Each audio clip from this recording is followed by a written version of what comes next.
Where Red Bus ABSA, a member of Barclays, is parked. It's just a 10-minute drive from Twickenham, where it was the venue for yesterday's heartbreaking but hard-fought defeat by the Boks to New Zealand. 18-20 was the final score. You saw what the fans had to say. Mixed reaction from them.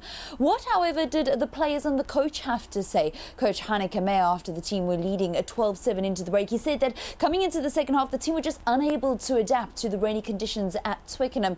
The players, however, said that they failed to take their chances. Ons doel was om volgende week nog vir die wêreldbeker te kompeteer. Dit het nie gebeur nie. Baie teleurgesteld. Maar ja, het is om mekaar nou maar optel en weer vorentoe kyk.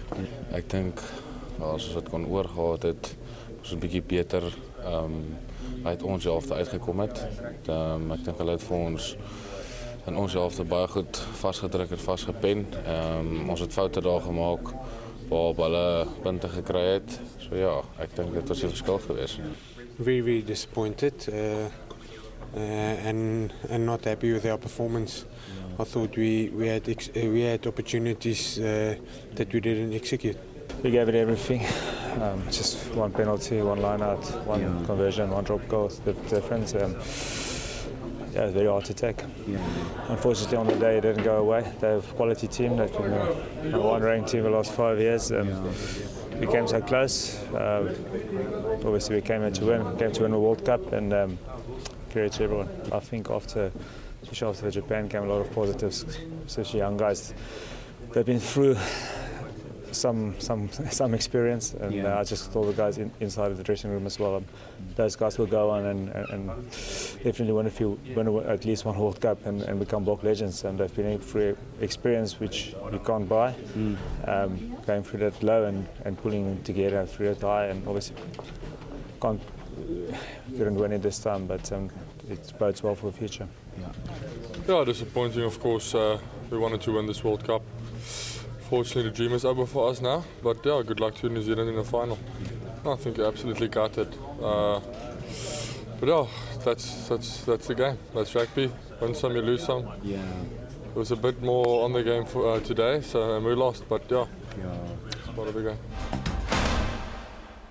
And Captain Fourie du Preez, with his heavily swollen left cheek and that blue eye, said it was probably his last game for the country. He has a broken tooth, and he is certainly doubtful for the bronze medal match that South Africa will now be involved in come Friday. And they'll find out later on today whether or not he has, of course, got a fracture in that cheekbone. Of course, SABC Sport will be keeping you up to speed, as well as SABC News, with the latest from the Springbok camp. As we speak, this tournament here in England has broken all attendance records of the past. Speaking about a 48-match tournament of the past, the record was at 2.24 million people that attended live Rugby World Cup matches, and that was back in France in 2007. As we speak, with 3 more matches still to go in this Rugby World Cup, their total attendance figures are at 2.26 million. The fans have played a massive part, and especially for the Springboks. Ongelooflijk. Twickenham is 'n ongelooflike plek. Dit is 'n ongelooflike voorreg om voor so 'n klomp mense te speel en hoe baie Suid-Afrikaners dit ook was. My regtig baie dankie vir een en elkeen wat gekom het, en nie net vir die mense wat hier was nie. Die mense by die huis, baie jammer, ons kon hulle nie trots maak nie, maar ek beloof ons het alles gegee. We've had great support throughout this whole tournament. Really thankful for that from the people here in England, and well, just disappointed we couldn't give them the result they wanted at the end of the day, but the guys left everything on the field and we gave it all. Thank you very much for all the support from the people in England, and it's been awesome. Also very sad to not get the result, but thank you very much for the support. It really meant a lot. Too much hard work that's gone into this to go home with nothing, so we're going to come up guns blazing on Friday. Yeah, thank you. Thanks everyone that supported us, especially after the Japan loss. We gave it all. I gave it all, and fortunately we couldn't pull it through, but keep believing, keep supporting the team, and now they gave the odds.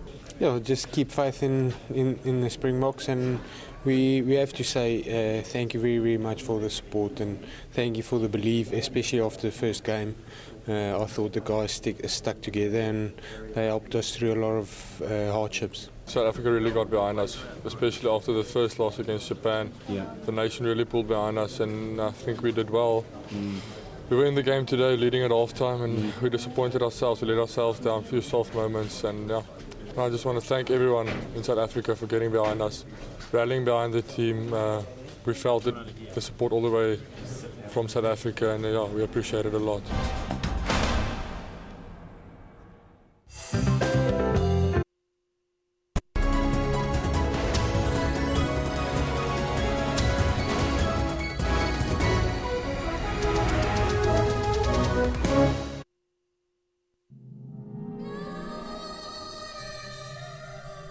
An ancient culture carried to these shores a lifetime ago, fusing, merging, growing to transcend lines, cultures and sound, embodied in a voice that speaks to you without forgetting.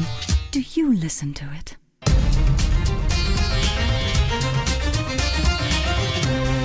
Lotus FM, share the experience. SABC brings to you Rugby World Cup 2015. Let's do this. Welcome back to our Rugby World Cup update, brought to you from the Richmond fan zone, where our ABSA Red Bus ABSA member of Barclays is parked. Before the break, we heard from the Springboks just thanking South Africans here in England and at home for the belief that they've shown in the team, and that was demonstrated on the morning of the semi-final, where the class of 1995, they jogged the memory, because 20 years ago, before they secured their very first world title by beating the All Blacks at Ellis Park, they ran through the streets of Johannesburg, and what they did was they invited people that lived in London to come and join that class of 1995 to recreate that memory, to recreate that spirit, to inspire the Springboks ahead of the semi-final against New Zealand. It was a truly moving experience, and this is what happened on the morning before the semi-final. I just think this is an omen. This is an omen for this afternoon. Let it be an omen, and I mean, just amazing. And it always amazes us how much the 95 Madiba, Francois, Kitch Christie, excuse me, meant for the country. I mean, you see it 20 years later.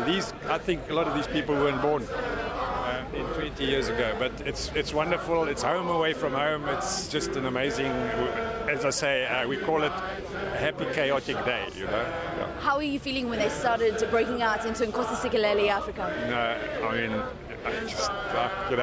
it's quite moving. In fact, we said we won't do this in our lifetime again, that's for sure, not in my lifetime. Whose idea was it to jog the memory, to recreate this? Edward and I had a chat about it, and maybe because I also like to jog in the mornings, and I recalled that. I said, Edward, what about a jog? And he came back and said, brilliant, and he put it together. I mean, you know, we never take ideas, you know, it's a team idea. It was a lot faster than you guys had hoped. No, this is brilliant, very competitive. We're competitive, we want to be in front. Oh, it was absolutely brilliant, and they estimated about 5,000 South Africans that came to take part. It was a cold morning in London. It was 7:30 that everybody got off, but it was absolutely brilliant to be a part of it. Now, something else is going to happen today other than the other Rugby World Cup semi-final between Argentina and Australia, and that is the fact that the clocks have now gone back 2 hours. So for the duration of our stay here in England, we have been just an hour behind South African time. We've been on British summer time, but now we go back to GMT, that's Greenwich Meridian time. So that means that we are now going to be 2 hours behind South Africa, because here in England, and specifically at the Greenwich Royal Observatory, that is the start point for all of the globe's time zones, and it's immortalized at this World Heritage Site.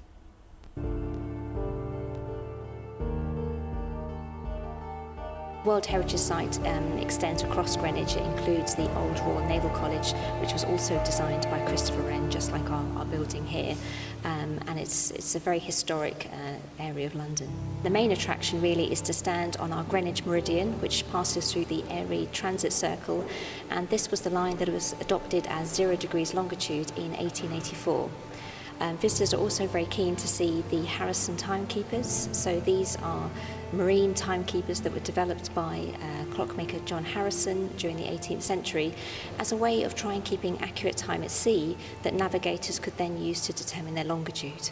Meridian line is just a north-south line that extends through your position and goes from pole to pole, and it's quite arbitrary. You can set a meridian wherever you're observing from, and so different astronomers royal here at the observatory have established different meridian lines at certain points in time. So, for example, the first meridian was set up by the first astronomer royal, John Flamsteed, and then we have other meridians set up by subsequent astronomers such as Edmund Halley or James Bradley, and then also obviously the George Biddle Airy Transit Circle and the Meridian Line. People came together to try and decide on adopting one single meridian line as 0 degrees longitude, and given that the majority of people were using charts issued by British makers using the Greenwich Meridian here, it made sense to adopt the one that most people were using anyway. So every day at 1 p.m. There's a big red ball on top of Flamsteed House which drops, and that was originally set up by the Astronomer Royal John Pond in 1833 as a way of signalling time for mariners waiting down on the River Thames. So the mariners would moor up near Greenwich, they'd look up the hill, see the observatory, and then when the ball dropped at precisely 1 o'clock, they could use that to check the rating of their chronometers before heading out to sea. So it was quite an essential service. So what is the fact that time here in the UK goes back to GMT when it comes to rugby? Well, that means that it'll be 4 p.m. when Australia kick off against Argentina in the second Rugby World Cup semi-final, and it'll be 6 o'clock back in South Africa. Speaking about today's semi-final, Australia will be going to make a fourth final. Argentina, however, have never featured in a Rugby World Cup final. So let's take a preview of this match, chatting to Nick Easter himself, a England international and Harlequins player. It's going to be tight. I think it's going to be tight. I mean, Argentina have beaten Australia recently. They drew with them. They're a familiar foe now in the Rugby Championship, so it's not unknown territory for them. They can play a 15-man game, as you've seen throughout this World Cup, and I think it's going to come down to, you know, who can dominate up front, who can get their maul going. The Australian maul's very strong. I think a lot of work will go in both sides. I think the Argentina scrum struggling against the Irish as well. Juan Martin Lobe, fantastic talisman for him. I mean, he's the heartbeat of that side and has been for a long time. And I think Nicolas Sanchez, who's been metronomic with the boot, pulling the strings in behind. I think Australia, similarly, a number 10 battle head-to-head, Bernard Foley, and I think up front, you're looking at David Pocock coming back into the mix. Scotland gave as good as they got there, in terms of turnovers, and I think he'll make a big difference to Australia coming back. Breakdown's an absolutely crucial area. Whoever manages the ref, whoever gets away with what they can in front of the referee's eyes without him knowing or penalising him for it, you capture those moments and take advantage of those moments, can suddenly decide semi-finals. Well, Argentina has certainly taken great pride in the flair that they've been able to show at this Rugby World Cup, mirroring the flair and the passion shown by their world-famous football stars. Speaking about those, Diego Maradona paid the team a visit following their victory over Tonga. That was back in their pool matches in Leicester. And he was also in the change room showing off his football skills with the oval ball. We leave you with those visuals ahead of today's semi-final. Until tomorrow, goodbye.